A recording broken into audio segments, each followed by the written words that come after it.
Hello friend, in previous class we discussed about class 7 Asia continent river pattern.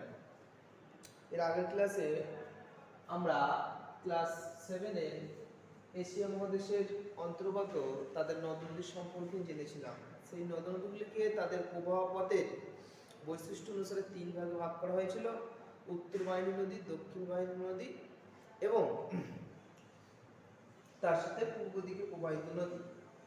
Asia মহাদেশের নদ নদীগুলো আমরা যেটা পড়বো এশিয়া মহাদেশের পূর্ব বাহিনী নদী।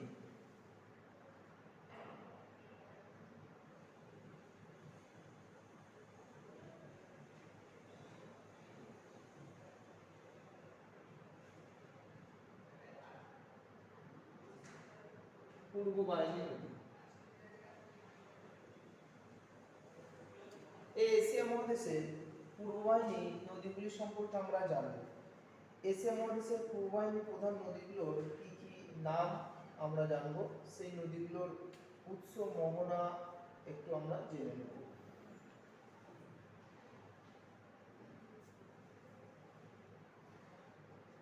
নদ নদীগুলোর কি কি নাম আছে? ফার্স্ট হচ্ছে ইয়াংসি কিয়াং,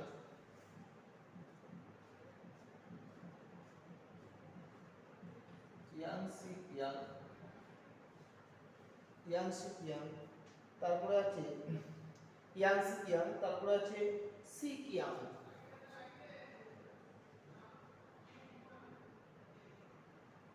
সি কিয়াং, তারপরে আছে ওয়াং হো,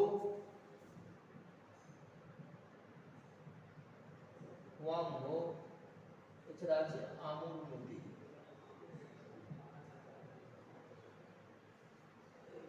এই হলো এশিয়া মহাদেশের প্রধান চারটি পূর্ব বাহিনী নদী। কেন পূর্ব বাহিনী নদী? নদীগুলো পূর্ব দিকে প্রবাহিত হয়েছে বলে। কি কি আছে নদী? Yangtze Khiang, C Khiang, Hwang Ho ও আমুর নদী। ফ্রেন্ড, এবার আমরা নদীগুলো সম্পর্কে একটু জানব। ইয়াংসি কিয়াং নদীগুলোর উৎস, মোহনা, তাদের দৈর্ঘ্য সম্পর্কে একটু জানব। নদীর নাম জানব, নদীর নাম, তাদের উৎস, তাদের দৈর্ঘ্য,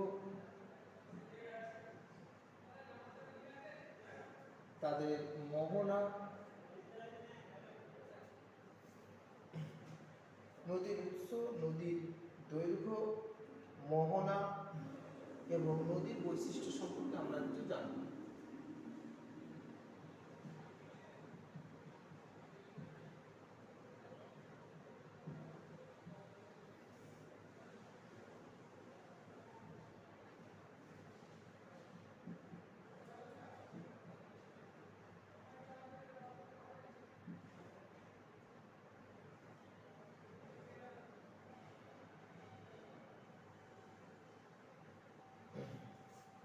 ফ্রেন্ড, আমরা ছকের সাহায্যে আমরা জেনে নেব, খুব সুবিধা হবে।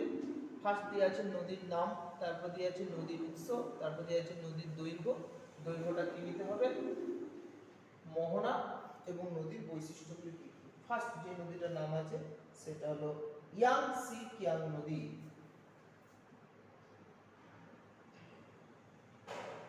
ইয়াংসি কিয়াং, ইয়াংসি কিয়াং নদী। এই নদীর উৎস কি? এই নদীর উৎস হলো কুয়েনলুন পর্বতের দক্ষিণে গোলাডান্ডং পর্বত শৃঙ্গ। কুয়েনলুন পর্বতের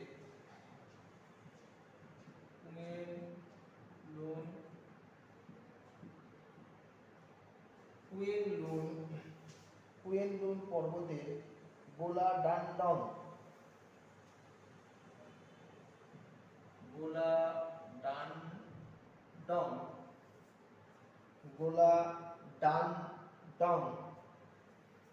পর্বত শৃঙ্গ,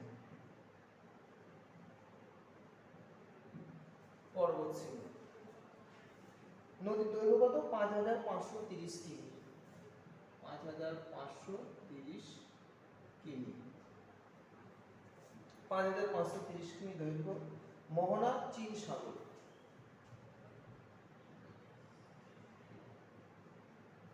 চীন সাগর। এ হলো আমাদের ইয়াংসি কিয়াং নদী। ফ্রেন্ড দেখো, ইয়াংসি কিয়াং নদী হলো পূর্ব বাহিনী নদী, উৎস কুইনলুন পর্বতের দক্ষিণে অবস্থিত গোলা ডানডং পর্বতশৃঙ্গ। নদীটির দৈর্ঘ্য 5530 কিমি এবং মোহনা হলো চীন সাগর। এবার আমরা জানবো এশিয়া মহাদেশে, আর এটি হলো এশিয়া মহাদেশের দীর্ঘতম নদী। এশিয়া মহাদেশের দীর্ঘতম নদী। তাহলে পরীক্ষায় যদি কোশ্চেন আসে যে এশিয়া মহাদেশের দীর্ঘতম নদীটির নাম কি, আনসার হবে ইয়াংসি কিয়াং নদী হলো এশিয়া মহাদেশের দীর্ঘতম নদী। কেন এশিয়া মহাদেশের দীর্ঘতম নদী? এর দৈর্ঘ্য হলো 5530 কিমি। আবার যদি কোশ্চেন আসে এশিয়া মহাদেশের দীর্ঘতম পূর্ব বাহিনী নদীটির নাম কি, আনসার হবে ইয়াংসি কিয়াং নদী। এবার আমরা আরো কিছু জানবো।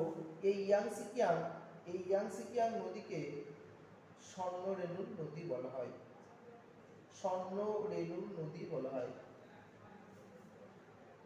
স্বর্ণরেণুর নদী বলা হয়।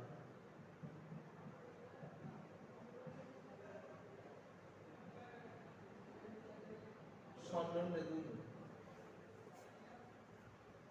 অনেক সময় কোশ্চেন আছে যে এশিয়া মহাদেশের কোন নদীকে স্বর্ণরেণুর নদী বলা হয়, উত্তরটা হবে ইয়াংসি কিয়াং নদীকে বলা হয় স্বর্ণরেণুর নদী।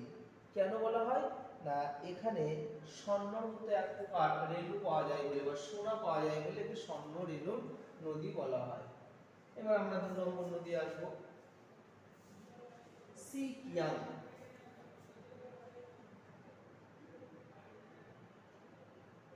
সিকিয়াং নদী। এই সিকিয়াং নদীর উৎস কি, ইউনান মালভূমির বাহানহারা পর্বত। ইউনান মালভূমির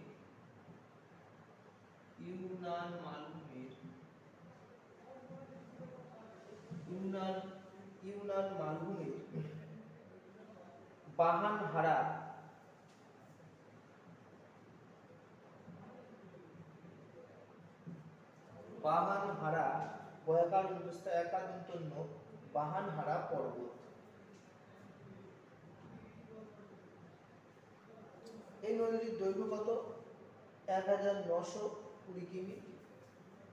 1920 কিমি। 1920 কিমি। কোথায় পড়েছে? এটাও চীন সাগরে পতিত হয়েছে। চীন সাগরে পতিত হয়েছে।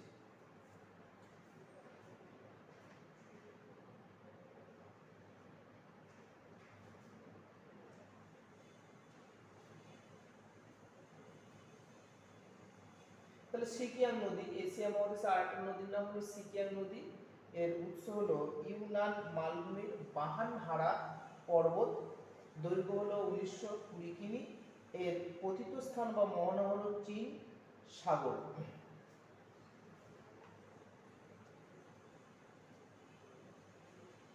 তারপরে নদী সম্পর্কে আমরা পড়ব।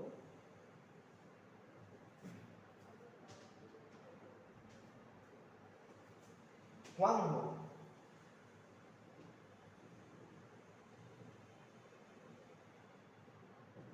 হুয়াংহো নদী। এই হুয়াংহো নদীর উৎস কি, কুয়েনলুন পর্বত। কুয়েনলুন পর্বত। কুয়েনলুন পর্বত। এর দৈর্ঘ্য কত, 5460 কিমি। 5460 কিমি।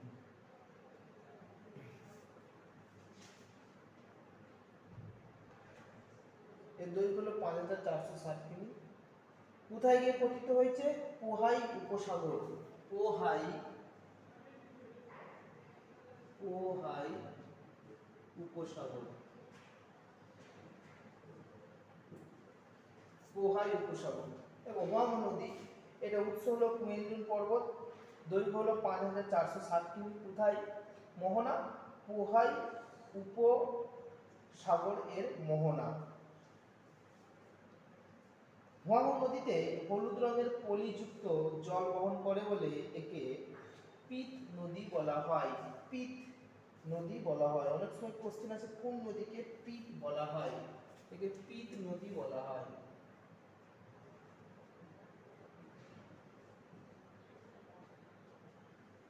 তাহলে এই দুটো কোশ্চেন খুব ইম্পর্টেন্ট কোশ্চেন, অনেক সময় পরীক্ষায় আসে। এক স্বর্ণরেণু নদী কাকে বলা হয়, যেটা উত্তর হলো ইয়াংসি কিয়াংকে বলা হয় স্বর্ণরেণু নদী। আর পিত নদী কাকে বলা হয়, হুয়াংহো নদীকে বলা হয় পিত নদী। কেন বলা হয় পিত? এই পিত শব্দের অর্থ হলো হলুদ। পিত মানে হলুদ। পিত শব্দের অর্থ হলো ফ্রেন্ড হলুদ। কেন? হুয়াংহো নদী 5460 কিমি যখন কুমেরুল পর্বত থেকে উচ্চ পর্যায় থেকে উৎপত্তি লাভ করে, যখন এই পোহাই উপসাগরের কাছাকাছি আসে, ওখানে লাল হলুদ বর্ণের বা পিত বর্ণের নুড়ি কাঁকড় বালি পলি নিয়ে আসে। এর ফলে জলের রংটা হয়ে যায় হলুদ। এই জন্য একে বলা হয় পিত বা হলুদ নদী।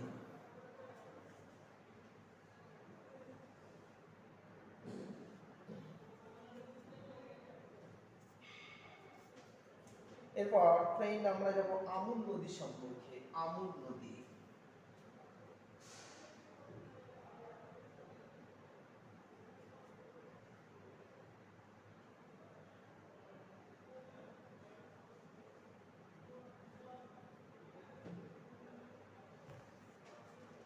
আমুর নদী।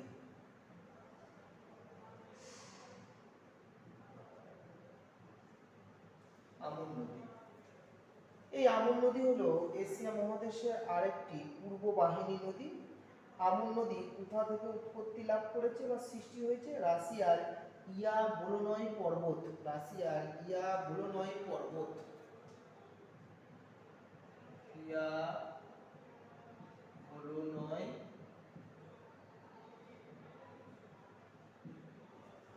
ইয়া রাশিয়ার ইয়া বোলোনয় পর্বত থেকে।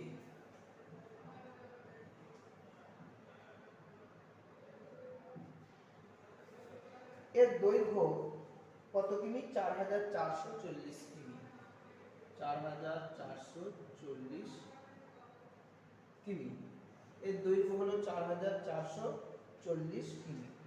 কোথায় পতিত হয়েছে? ওকটক সাগরে। ওকটক সাগরে, ওকটক সাগরে। এবার মিলিয়ে নাও, দেখো আমুর নদী। আমুর নদী উৎস কোথায়?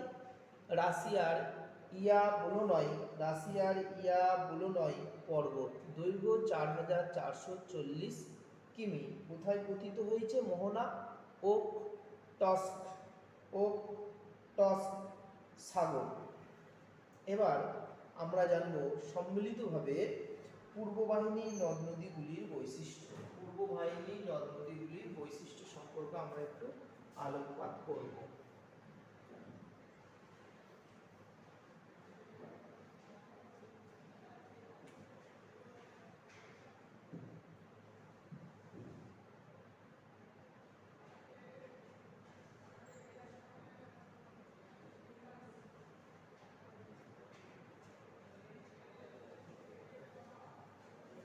দেখো সম্মিলিতভাবে পূর্ব বাহিনী নদ নদীগুলির বৈশিষ্ট্য কি? পূর্ব বাহিনী নদ নদীগুলির বৈশিষ্ট্য কি? এক নম্বর হলো নদী অববাহিকা ঘন জনবসতি। নদী অববাহিকা ঘন জনবসতি। নদী অববাহিকা ঘন জনবসতি পূর্ণ। তাহলে যদি অনেক সময় কোশ্চেন আসে এশিয়া মহাদেশের পূর্বায়ন নদ নদীগুলি জনবসতিপূর্ণ কেন? ঘন জনবসতিপূর্ণ কারণ হলো যে ইয়াংসি কিয়াং, ওয়াংহো, সিকিয়াং, আমুর নদী, এই নদীগুলির পূর্ব বাহিনী কি বেশিরভাগ ক্ষেত্রে কুইন্ডুন পর্বত থেকে উচ্চ পার্বত্য অঞ্চলের নুড়ি কাঁকড় বালিগুলো যেগুলো এনেছে, এর ফলে কি হয়, যদি বন্যার সময় দুকুল প্লাবিত হওয়ার ফলে কি হয়, এখানকার পলি মাটি পাওয়া যায়। যার ফলে এখানে কৃষিকাজ পক্ষে সুবিধাজনক, উর্বর মাটি কৃষিকাজের পক্ষে সুবিধাজনক, এছাড়া এখানে নৌ চলাচলের পক্ষেও সুবিধাজনক, এবং সর্বোপরি এখানে রেল, সড়কপথ ইত্যাদি পরিবহন যোগাযোগ ব্যবস্থা উন্নত। এত সুবিধা থাকার জন্য পূর্ব বাহিনী নদী অববাহিত ঘন বসতিপূর্ণ। কোশ্চেনটা আসতে পারে ইয়াংশি কিয়াং নদী অববাহিত কেন ঘন বসতিপূর্ণ, এই ব্যাখ্যাটা দিতে হবে। 2 নম্বর আর কি হবে, নদীগুলোর নিম্ন প্রবাহে পলি সঞ্চয় করে সমভূমি গড়ে তুলেছে, ফলে এখানে কৃষি ও শিল্পের উন্নতি ঘটেছে। আমি যেটা বললাম, নিম্ন প্রবাহে নদীর পলি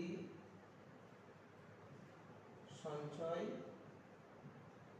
হয়েছে, ফলে নদী অববাহিকা কৃষির পক্ষে সুবিধা হয়েছে, কৃষির পক্ষে সুবিধা হয়েছে।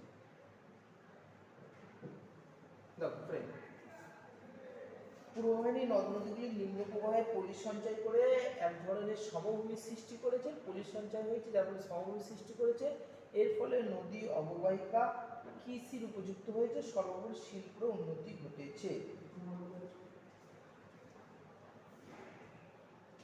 এছাড়াও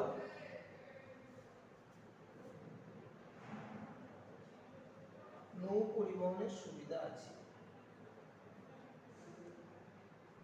নৌ পরিবহনের সুবিধা আছে, নৌ পরিবহনের সুবিধা আছে। 4 নম্বর,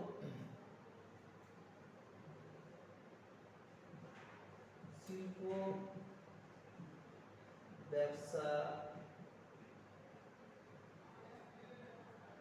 বাণিজ্য প্রসার ঘটেছে,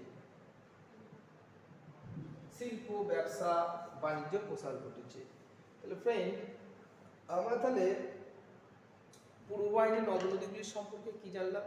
পূর্ব বাহিনী নদ নদীগুলির সম্পর্কে আমরা জানলাম ইয়াংসি কিয়াং নদী হলো এশিয়ার পূর্ব বাহিনীর দীর্ঘতম নদী, তথা এশিয়ার আবার দীর্ঘতম নদী হলো ইয়াংসি কিয়াং নদী।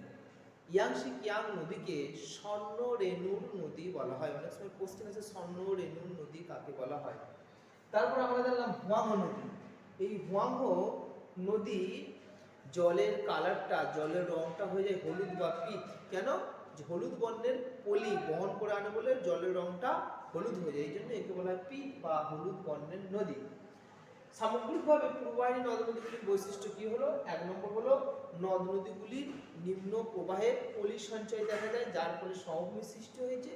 এই পলি সঞ্চয় সমভূমি সৃষ্টি হওয়ার ফলে সেখানে কৃষির উপযুক্ত হয়েছে, কৃষিকাজের উপযুক্ত হয়েছে। এই কৃষিকাজের উপযুক্ত হওয়ার জন্য সেখানে কাঁচামালের সুবিধা পাওয়া গেছে, যেমন কার্পাস পাওয়া গেছে, এর ফলে সেখানে শিল্প গড়ে উঠেছে। এবং নৌ পরিবহনের নদীগুলো দীর্ঘ বলে নৌ পরিবহনের সুবিধাযুক্ত হয়েছে, যার ফলে ব্যবসা বাণিজ্যের প্রসার ঘটেছে। সুতরাং এই হলো নদ নদীগুলির বৈশিষ্ট্য।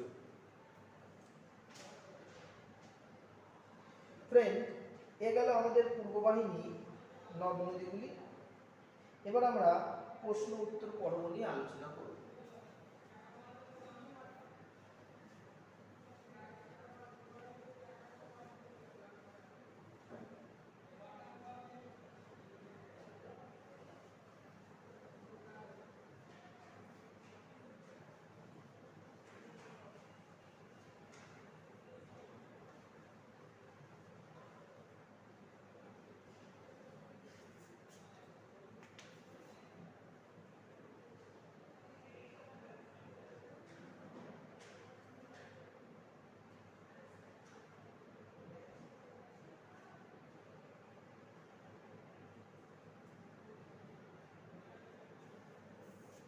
এক নম্বর প্রশ্ন,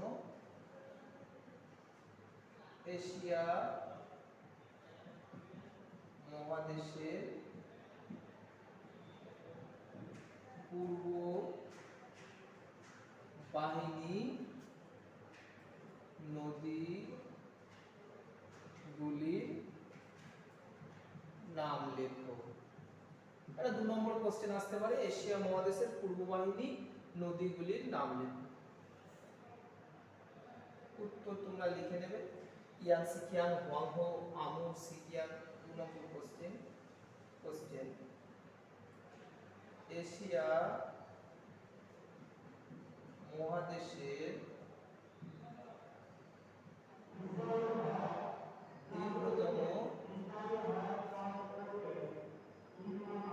নদীটির নাম কি?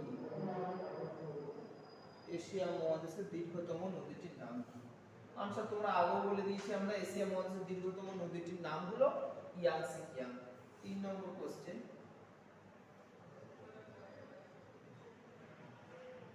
এশিয়া মহাদেশের দীর্ঘতম পূর্ব বাহিনী নদী কোনটি?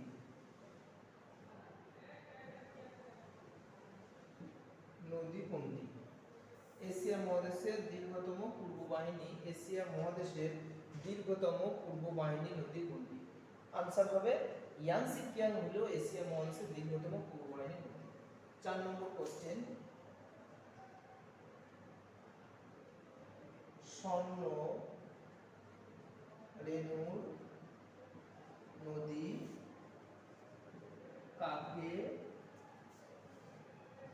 কাকে বলে এবং কেন? কাকে বলে এবং কেন?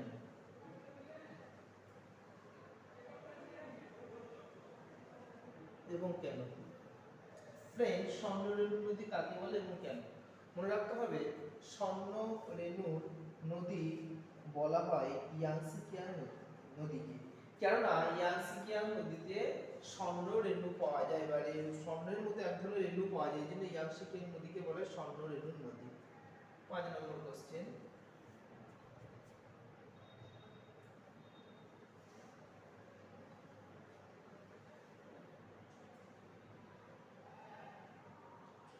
এশিয়া মহাদেশের কোন নদীগুলি চীন সাগরে পতিত হয়েছে?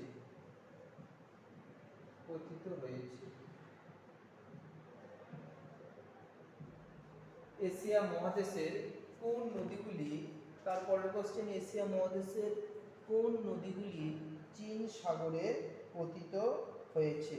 তাহলে লিখতে হবে এশিয়া মহাদেশে এমন দুটি নদীর নাম যেগুলো চীন সাগরে পতিত হয়েছে, তার নাম হলো ইয়াংসি কিয়াং ও সিকিয়াং।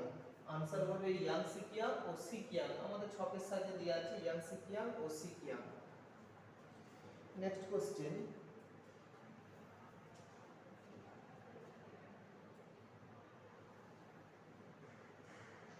এশিয়া মহাদেশের নেক্সট কোশ্চেন পিত বা হলুদ নদী, পিত বা হলুদ নদী কাকে বলা হয়?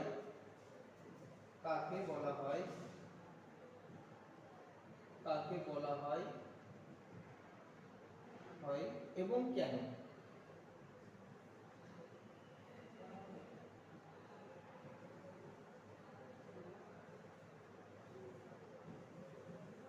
পিত নদী কাকে বলা হয় এবং কেন বলা হয়?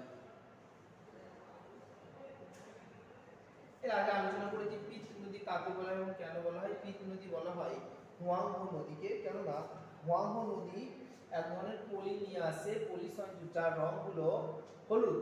এই পলিটার রং হলুদ হওয়ায় জলের রং হলুদ হয়ে যায়, এই কারণে হোয়াংহো নদীকে বলা হয় পিত নদী বা হলুদ নদী।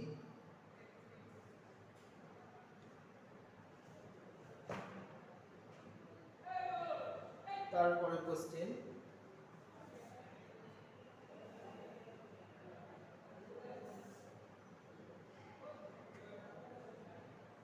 এশিয়া মহাদেশের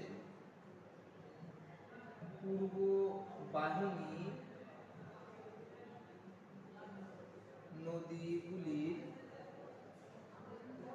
নদীগুলির বৈশিষ্ট্য লেখো। বৈশিষ্ট্য লেখো। 3 নম্বর কোশ্চেন। এর আগে আমি আলোচনা করে দিয়েছি এশিয়া মহাদেশের পূর্ববাহিনী নদ নদীগুলির বৈশিষ্ট্য লেখো। নেক্সট কোশ্চেন 8 নম্বর। 8 নম্বর কোশ্চেন। 8 নম্বর কোশ্চেন।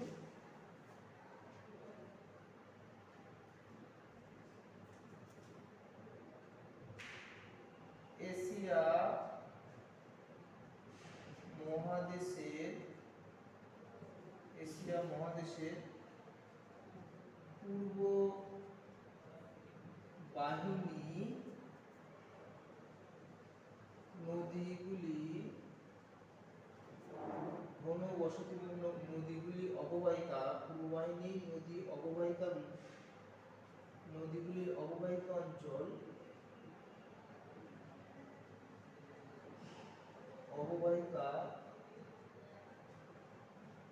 অঞ্চল এশিয়া মহাদেশের পূর্ববাহিনী নদীগুলির অববাহিকা অঞ্চল ঘন জনবসতিপূর্ণ কেন?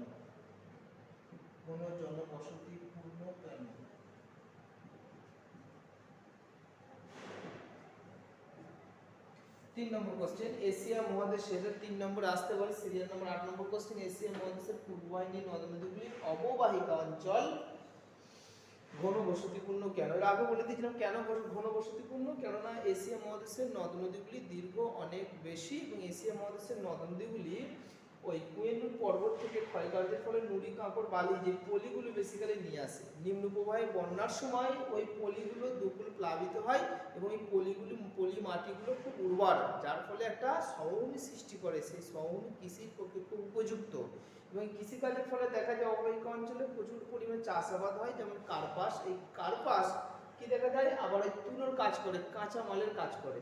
সুতরাং কৃষিকাজ ও শিল্পর উন্নতি এখানে পাওয়া যায়। কৃষি ও শিল্প গড়ে উঠেছে বলে সেখানে ঘনবসতিপূর্ণ। আবার অন্যদিকে এই নদ নদীগুলি নৌ পরিবহনের ক্ষেত্রে সুবিধাজনক। আবার নদীতে বাঁধ নির্মাণ করে সেই বাঁধের জলকে ধরে রেখে সেখানে চাষাবাদ করা হয়। সর্বোপরি এখানকার পরিবহন, যোগাযোগ, কৃষিকাজ, শিল্প সব ক্ষেত্রে প্রভাব থাকায় দক্ষিণ বা এশিয়া মহাদেশের পূর্ববাহিনী নদী অববাহিকা অঞ্চলগুলো ঘনবসতিপূর্ণ। আর কোশ্চেন আসতে পারে ইয়াংসি কিয়াং নদী অববাহিকা ঘনবসতিপূর্ণ কেন?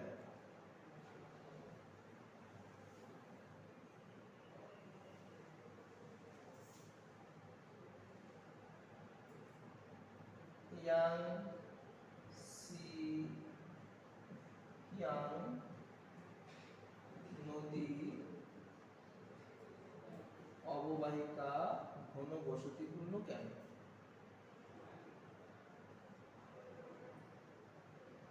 ঘনবসতিপূর্ণ কেন? এটা তোমাদের পরের কোশ্চেন, পরের টপিকে আছে ইয়াংসি কিয়াং নদী অববাহিকা।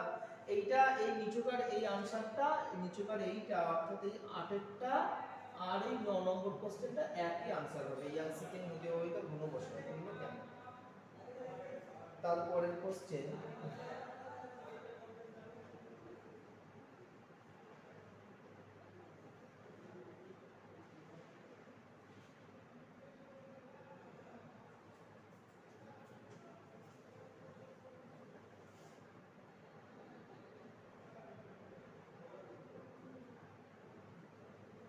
এশিয়া মহাদেশের কোন কোন নদী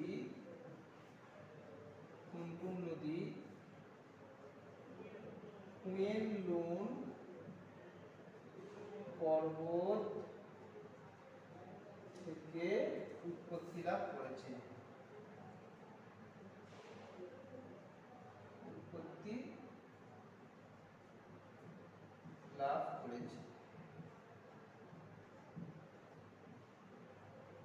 এই আনসারটা কি হবে?